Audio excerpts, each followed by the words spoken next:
Alors, bah, journaliste, il y a presse en ligne, il y a solo Bazali. Travail. Moi, je suis journaliste presse en ligne aussi, parce que je suis voilà, na salle interview, na salle analyse, bien qu'il y ait un message sur l'ongité. Je suis aussi journaliste à presse en ligne.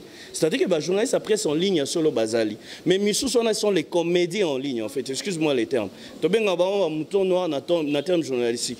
Bango ko benga bango journaliste, c'était bah comédiens en ligne. C'est-à-dire ils font leur comédie et les gens suivent et ça égale les gens. Ce qui n'est pas mauvais s'ils font l'argent. Mais si réellement yo ebi ko sala ramsala no bien, au signer contrat na mutu moko aza na poto. Au sein la ke musala ou que nous gelé information la kisi wat balakisi. Il est obligé de te payer.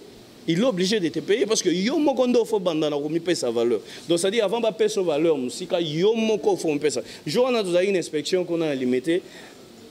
Et les airs azo sa journaliste moko ke bomé ça na ko vimba na kati ya ba veste. Bozo bomba ba mpia kana bino na kati ya ba veste. Presse en ligne, les camusos sont nés en Rwanda. On a besoin de presse en ligne, mais il faut avoir la conscience dans musala au bazo sala. On a bandagi makambo YouTube, on a mboka o batu belé baïba ekop en puis batu belé par exemple le musicien, le journaliste, babandor au teka bémission na bon niveau moyen au saranate. Vous comprenez? Moi je suis allé en Afrique du Sud, j'ai écouté bémission na ya kalao kutunga na bosana kezala, mais bazar au teka yango. Vous comprenez? Et belé bateka bango bongo, même en Europe c'est toujours la même chose. Et belé bateka bango bongo presque partout. Vous comprenez? Mais alors, si les lobes aux yeux tout le monde sikoyo, bitunga bafundanga LinkedIn, YouTube bafundanga que non ganzo exploiter ba musiciens congolais parce que la majorité prenait l'argent ici na mboka. On contredire ngazati en commençant par faire choisir quoi Koffi Olomide na bando qui tike la bango bambongo et puis bambongo a bien bazolia. Vous comprenez très bien. Mais quand tu as une initiative, kaka bango moko bakolo ba chaîne ya poto wana ne ba banda ko combattre biso. Vous comprenez? Mais lelo bango bakolo ba chaîne wana si musala oyo baby. Lelo si journaliste a commis mutu ya nzala ya matolo ya nini bakomo zoe mutu mo eloko pamba pona nini parce que bango wana nde ba inciter lelo ba journaliste oyo ya biso ya mboka oyo na ba haine. Tu comprends un peu? Mon atier botalelanga Congo température, ya maman Rosette et la fleur, Nadambu. Après avoir défilé, n'a cité Pola, mais cette fois Congo Température TV. Désormais, suivez-nous sur cette chaîne. Congo Température TV. Congo Température. La patronne, Rosette, la fleur d'amour, chaîne à solo. Émission religieuse. Théâtre, musique, environnement. Bah, émission sportive. Émission politique, donc, nulle part ailleurs. www.congotempérature.com. Pour nous avons information à temps réel. Congo Température. Et yena mo pepe asika. Ya tobina Congo Température. Bonjour, bonsoir, ça dépend à Air Ozolanda, Dorcas Boloko, la branchée na Congo Température. Congo Température, tu m'as binoti à 100 degrés. Merci beaucoup na maman Rosette, la fleur d'Hambourg de prix Allemagne. Maman Yabana, la maman sociale. Donc, vous comprendre, on a ça qui bino na kozong et le bino lisusu. Yango lelo na ye lisusu et puis na ba maramba suka maramba bien. Torolobela pe maramba bien. Boyebi ke Dorcas Boloko alobelera toujours ba si je moro ya malamu. Yango lelo na zanga morote na zanga invité na ngai o azali bongo doyen ancien na marambo yo banda déjà kala na monde oyo azali chroniqueur ya kala. Donc boyebi pe belé na opesa ye mbote puis se présenter. Bonjour Carlos. Bonjour Dorcas. Oui, ça va. Merci de l'invitation. J'espère que toujours y rendez-vous peut-être moins qu'à là. Deux fois qu'on n'est toujours pas présent à Wanakin. Il y a aussi que quand tu m'as appelé dernièrement, on a dit non, je dois quand même être là parce que pour répondre quand même l'invitation, ça l'a bien. Merci. Donc le tozo est allé solo à Carlos Bomonier, Carlos Moujani. Babé a trop le respect de la presse, c'est ça? Ou babé a le respect de la presse, là. Babenganga le respect de la presse, mais le respect de la presse c'est ça mingi slogan topé ça pour respecter musala ngo donc pour batbayi bakeza musala moko très noble et ça métier moko ezo osenga batba respecter yango donc raison pour laquelle loko les hommes musala moko tangela ba classe loko les musala moko touti nango musika à peu près tout le monde a que moi respect za mingi alors y a tout ça la effort pour ko sa message on a presque partout pour batba comprendre que le travail que nous faisons mérite quand même respect moko faisant quelque part. Merci beaucoup Carlos Moujangiro et c'est son parcours na yo bisika au banda bisika au leka. Parcours est tellement moulaï, j'espère que vous avez. Moi, ça fait à peu près maintenant, on peut dire 20e année. Yango yo Kalamakasi 20e année c'est-à-dire na sisa ba classe nanga ndenge zala toujours na IFASIC na sisa ba classe nanga kuna na sisi kuna na kesu na centre de formation journaliste informaticien na CFOJ na kena yekoli susuka musalo journalisme na sisi en même temps na zana IFASIC en même temps non ça la peine à TKM na télé kin Malebo à l'époque j'animais déjà des animations libres kuna et puis na sisi né directement dans un studio JD Record. Place ouais puis bateau bah ebi kala bah ebi très bien et si quand vous avez na tonton Jaco d'amour bah Jakindala bah Jerry Boacha donc tout ça qu'on a vraiment dans la Vandisi Moussala pendant une dizaine d'années. J'avais une émission Étoile de la semaine, ils étaient sponsorisés par Beltesque, Bando le a 7 chaînes déjà à l'époque et puis j'avais top 15 en même temps nous étions dans la publicité aussi Ernaïro Lungwana JD Record et pas wabina démissionné parce que bateau ba ebi kuna dans sozam to kanda au betana kolo place wana c'est un indien là José Dacosta et quand même va souvenir na lungwe kuna na eko ki na télé 7 Télé 7, là-bas, j'étais à la rédaction et puis en même temps, je présentais aussi des émissions là-bas. Bah, Gisèle Fouilly, alors qu'on a présenté l'émission Mon César, il y a Baptiste et puis j'étais à la rédaction. Kolungana kuna sikonde na kembala moko Congo Media Channel. Mais na jidre qu'on a bandolé qu'on a à peu près 7 ou 8 chaînes déjà de la place na émission ba bando diffuser nga. Et na outil Congo Media na bando sala ba chronique ba dimanche na sali ba channel feeling ba température channel ba émission socio-culturelle mo ebelé et puis na bando wa assister pe sous na direction programme kuna et après ba ko kanga chaîne tu vois comment ça se passe en même temps na ko zo initiative moko mon na voyagé na kutana na Nigérien moko aza représentant premium ya YouTube en Afrique et en Maghreb. Donc je suis parmi Batoa Liboso, Kotisa Masolo YouTube. Na signé un contrat à l'époque déjà dans ma mission presque tout. Kofi Olomide, Papa Wimba, Félix Oazé quoi. Donc bando foot à Bangombong chaque 3 mois en fait. J'étais le DG à Société Forever Awa pendant 2 ans. On a signé un contrat dans même les collègues journalistes Banati Lokole, Banjit Kanjinga. Je travaillais avec tous ces gens-là, ils venaient au bureau dans bando foot à Bango après chaque 3 mois. C'est long contrat tous aïe na Bango na Musala.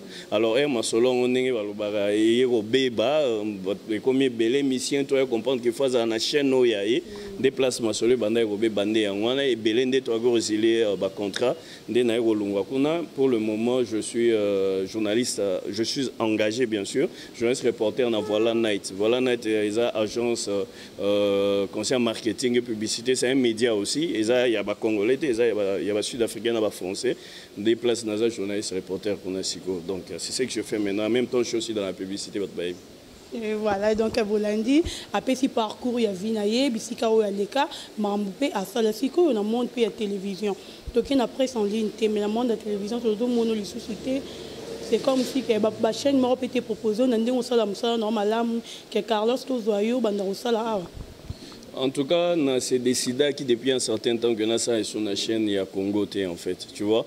Biso to sala musala po to sala bastard mais to sala musala po to lia nango en fait. Tu vois, je suis un responsable na bana na famille musala oyo ti lelo na musala musute na journaliste. Donc na ebi cop musuna vite.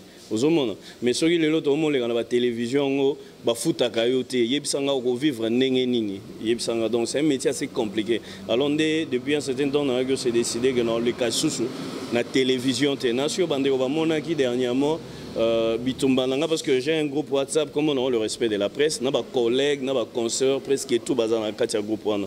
Bitumbana biso eza moko ya que ba respecter musala oyo. Nation Bamonanga dernièrement na consoeur nanga, ami nanga, collègue nanga de longue date Noëlla Madinga, to bandaki komba moko ya que faut ba banda ko futa siko ba journaliste na musala na bango.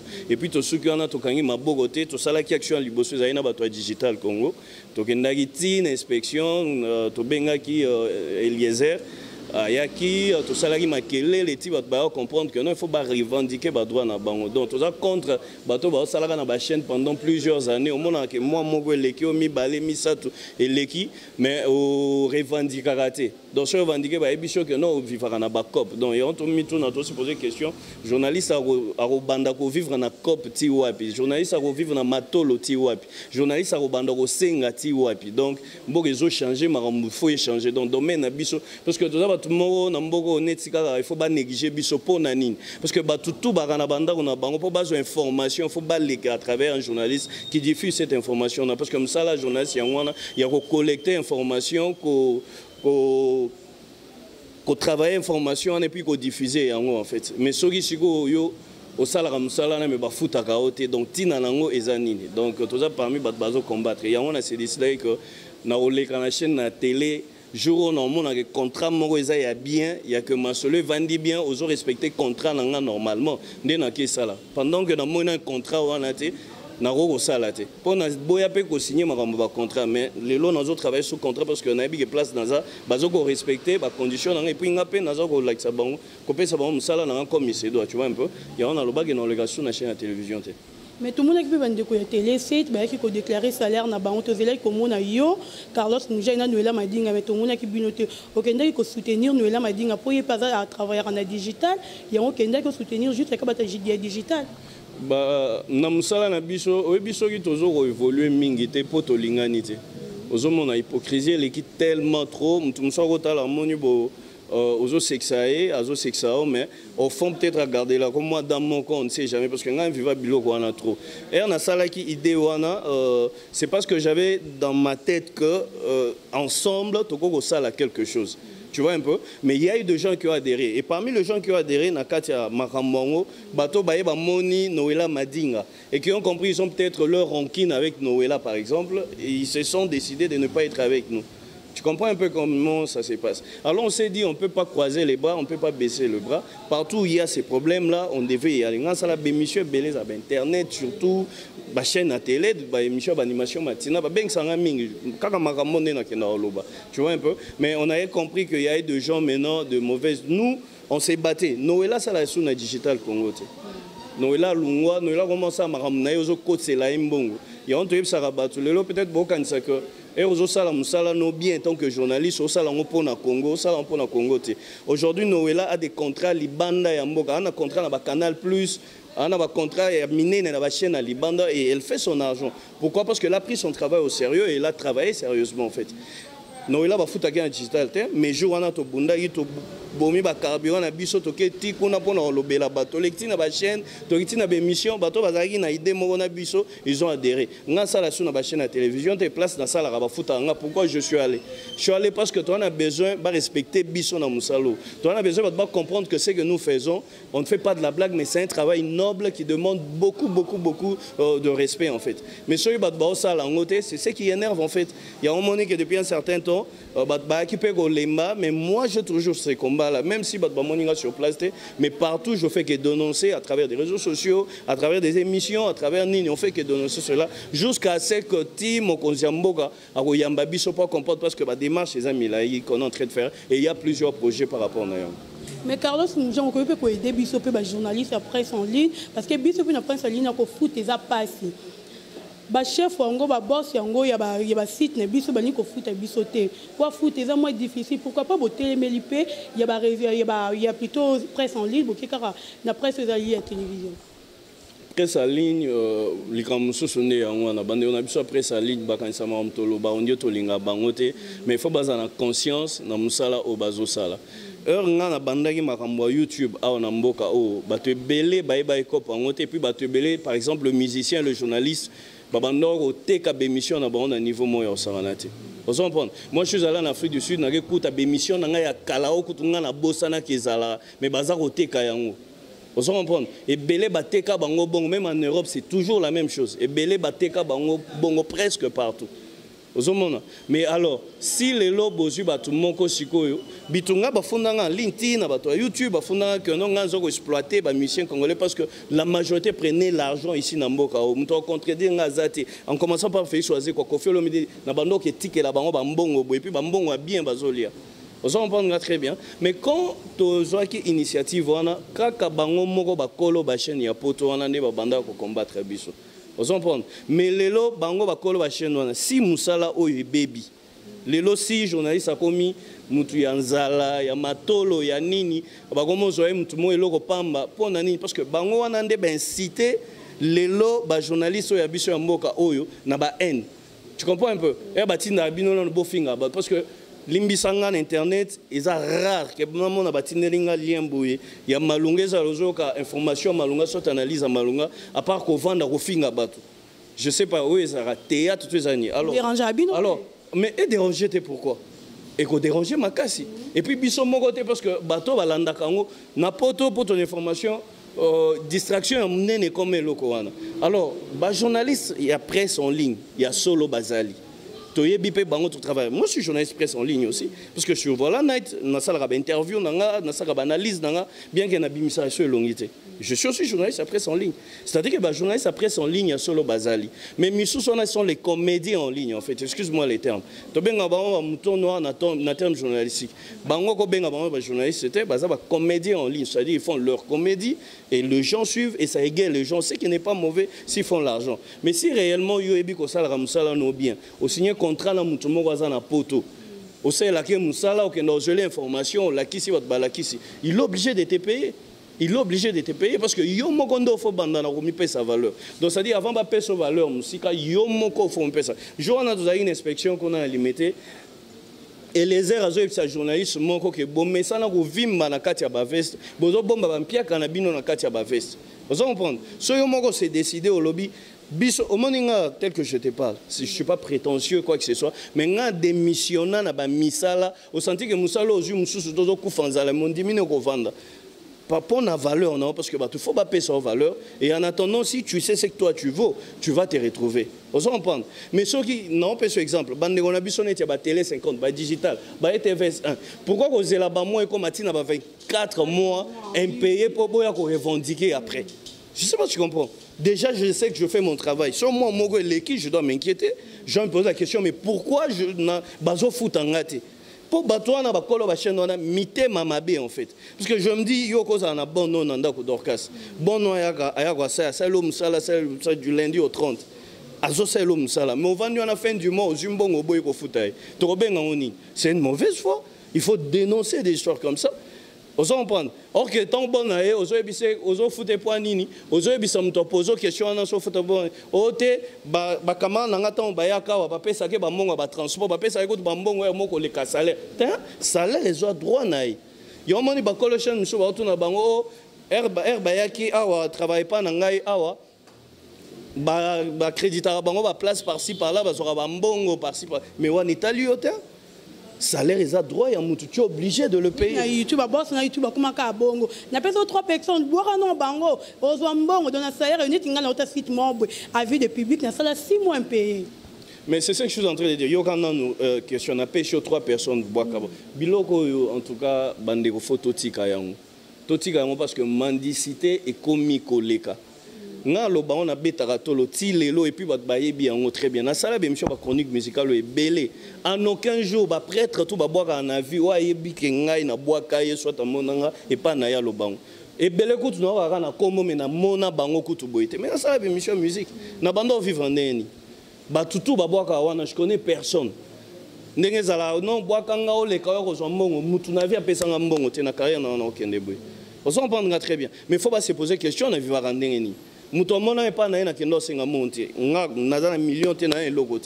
personnalité, c'est quelque chose qui ne s'achète pas.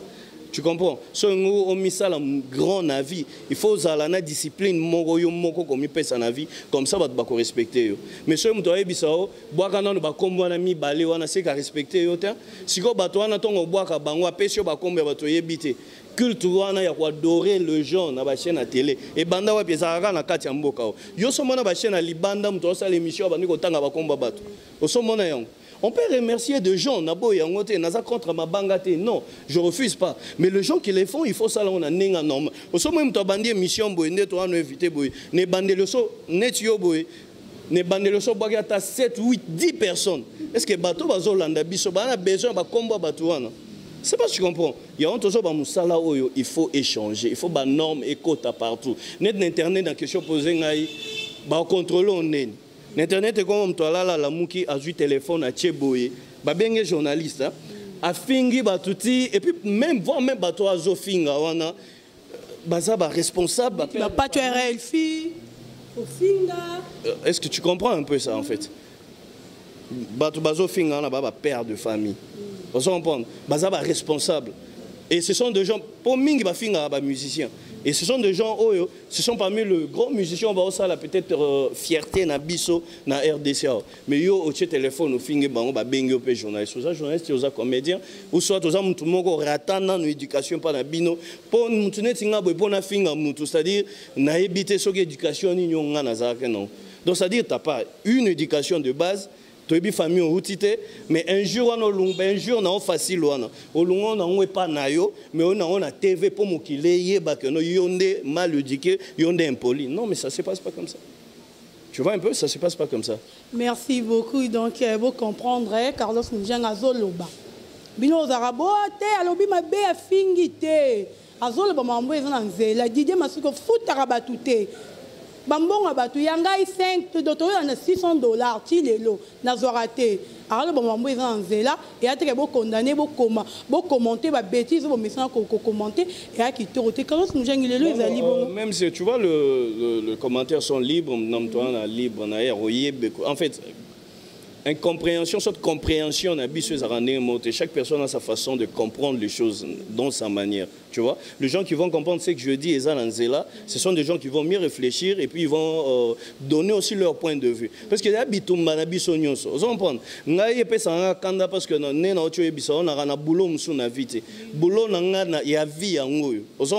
moi, on a toute une histoire, on a souffert sérieusement. Peut-être à l'éloigné, on a 10 francs, il y a médias.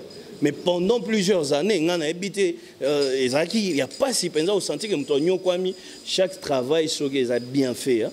Même si je suis banné, souka il finit sa part au foot. On s'en comprend très bien. Aujourd'hui, les gens nous voient en train de vivre, de faire ce que nous faisons. C'est parce que tout est sérieux dans Katia Moussalao et nous évoluons. Et les gens qui ne comprennent pas resteront toujours dans des bêtises et ça sera du mal à évoluer en fait. D'accord, merci. Quand nous avons dit bongo libération, il n'y a pas de RLFI. Nasi Royebio et comme il a qui est. Oui, tu as l'actualité, pourquoi pas. Moi, je suis téléphone dans des abouis, dans côté dans la balien boutine dans la landaka en fait. Pacho, je l'ai connu il y a très longtemps. C'est un ami qui est dans la presse aussi. Mais c'est Maram Naocho Lobara tout de suite à Yango. Je n'encouragerai jamais et en aucun jour. Tu comprends un peu ça? Le cas de Patch, on l'a arrêté. Oui, effectivement, il devrait être arrêté parce que moi, j'ai suivi le propos à travers Ouerason. Bandeko, topé ça va musicien à biso congolais valeur. On se comprend bien. Biso tozo attend ok libanda tout le monde a ramené ba kraka ba musicien o yamboka oyo. Mais biso moko étant que peut-être chroniqueur et à musique, so zo pé sa musicien nos valeurs té nani mususo ko pé ça. Quelqu'un comme Ouerason en fait. Si tu t'aimais à injurier une personne comme Ouerason, au milingite, tu comprends? Et il paraît qu'il l'a fait plusieurs fois. Et si le monsieur, et puis à ceux qui ont été à moi si na ma famille, tu comprends un peu ça? Et ça, je condamne ça avec force, je condamne ça avec énergie. Et Ndenge Bakange wana c'est très bien. Alors c'était très bien pour à comprendre que tu vois, Navi au commissaire à la justice. Vous comprenez? Au commissaire de la justice. Moi, je trouve que c'est mieux comme ça. Les gens doivent comprendre que Batika Théâtre, la télévision, Basalande Moussala. C'est qui qu'on appelle un journaliste, je explique. Azamouto a lukaka information, a traité information. Traitement, on a raté la majorité. Avant de diffuser l'information, il faut traiter. Mais bango baroya nango brut bongo ba lancer, yo finga. Non. Exacté que pour Dorcas Amon en a bien. Il faut na finga caméraman ozo biso ba image. Je sais pas si tu comprends. Comme ça sala bola musala na bien un jour ekolobela. Tu n'es pas obligé d'injurier. Et puis remarquez bien bato yo ba besana ko finga wana. Ce sont des gens qui n'évoluent pas.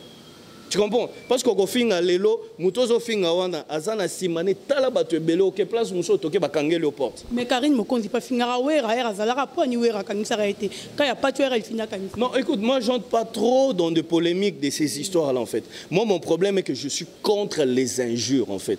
Que wera kangisa Karine ou pas là c'est pas mon problème. Tu vois, moi quand je vais à la télé comme ça, je ne viens pas pour citer les noms de gens, ou soit pour régler les comptes des gens, ou soit pour... Moi je parle en global, c'est un conseil que je donne. Vous comprenez? Pour preuve, depuis que banda musala, na fingana na mutute, na journaliste morote. Mutoko a provoqué, tu fais semblant.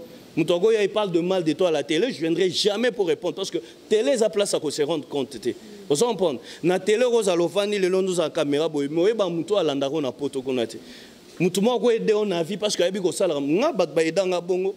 Bat muso ba edanga bongo ke place mo on te reconnaît, tu sais pas mais ba biso garçon sala musa ne bien finga mututa sala boy. Mutumo pe a aider. Mais ce qui est au fingal peut-être star parce que il faut faire attention avec le musicien. Ce sont des stars, ce sont nos stars. Vous comprenez? Fan moko ya musicien mo bako kangelo kanda. Au moni qui fanatisme tout le monde a rajouté. Na poto ba bomela ngo batu. Vous comprenez? Fan moko ya artiste mo hotel comme non ba kofing artiste nga boyete asalo mabe na vie. Alors on doit faire attention. Moi je ne vais pas pour régler les comptes, je viens pas pour entendre ba combat batu.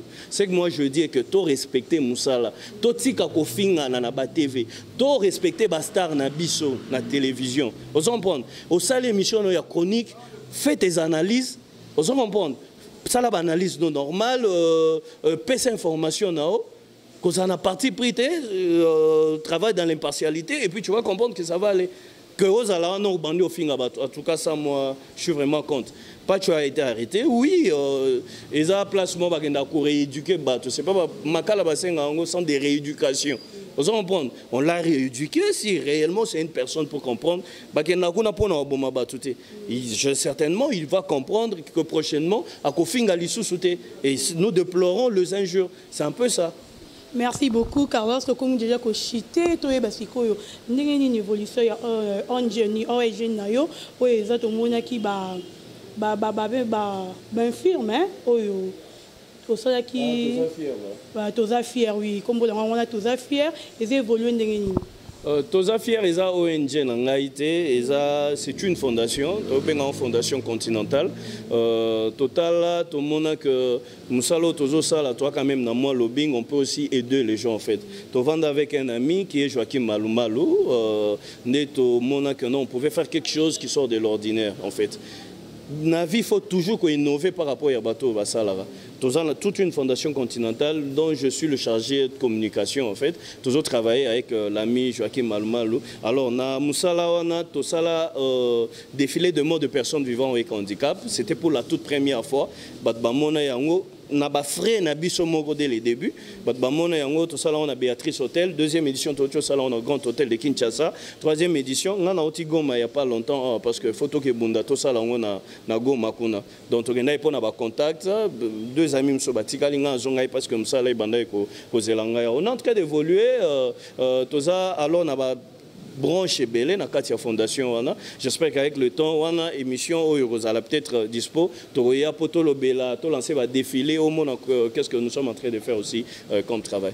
Carlos Mujangi le peut kufeli des grands artistes na biso boti ko kufa papa Lutumba et puis artiste oyo maître Liolo oui Alfred Liolo to mwi wa kufi to yebite liwa yango herbiso nyoso to yoka yo po yoka kyango lolenge nini yamba kyango.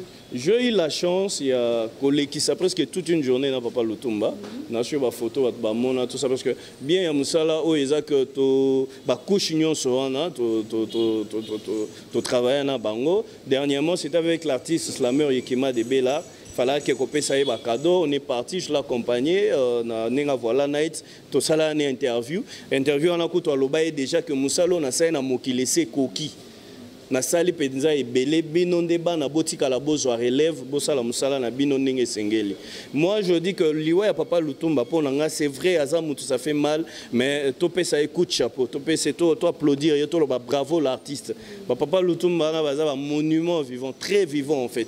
On se comprendre dès son vivant il les disait déjà.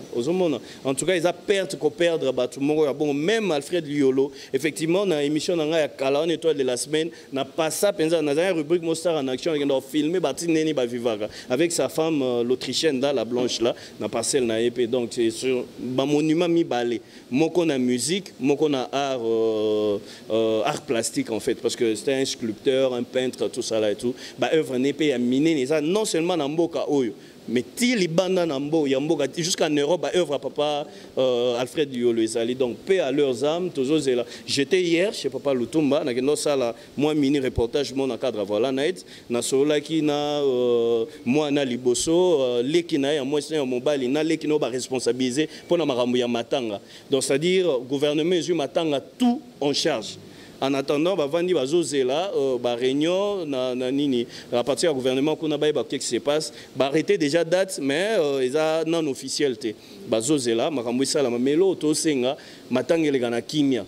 Au moni biso, ceux qui m'ont emmené les koufi, pour m'boutou bandi déjà dans les musiciens. Côté au tébati que la biso, les musiciens, j'étais aussi avec Karma pas hier. Kama pa ibisingano ba komi roela ote batike la biso ba mission tozo matanga charge ote gouvernement zo mais batike le gouvernement mais gouvernement pe ba que bato ba koufeli ba musiciens ce sont eux et comme un comme qui période à papa Mbate ba moi je vis le musicien qui était bousculé tout ça non basa lango na ndenge ya bien organisé. Maintenant, au moins, maintenant, on va saluer la poto, la place monsieur Abatou Minene. On sentit respect, organisation. Bani, aux journalistes, on a besoin de couvrir l'anda place organisation. Ils allaient soit de sur badge, soit de sur accréditation pour que tu les fasses dans un normal. Vous comprenez? Babatou Minene, on va couvrir surtout papa Lutumba. Maintenant, il ira bien, va respecter mon tunion au titre au Ketika na dernière domaine. Merci beaucoup. Bandeko to komi na suka meli lo bano ya suka na ba o balandio et puis moi mbote na yo na ba balandio. Merci Dorcas, merci vraiment. Lilo basuka ezak surtout un message au topesi na ndeko na biso ya presse. Ngalo ba mingi talent ezali. Mais les talents ne suffit pas. Il faut aussi apprendre. So moni ko lingi musala ngo mingi et puis lingi yo kende ko yekola. So moni ke fasiki ya mulai.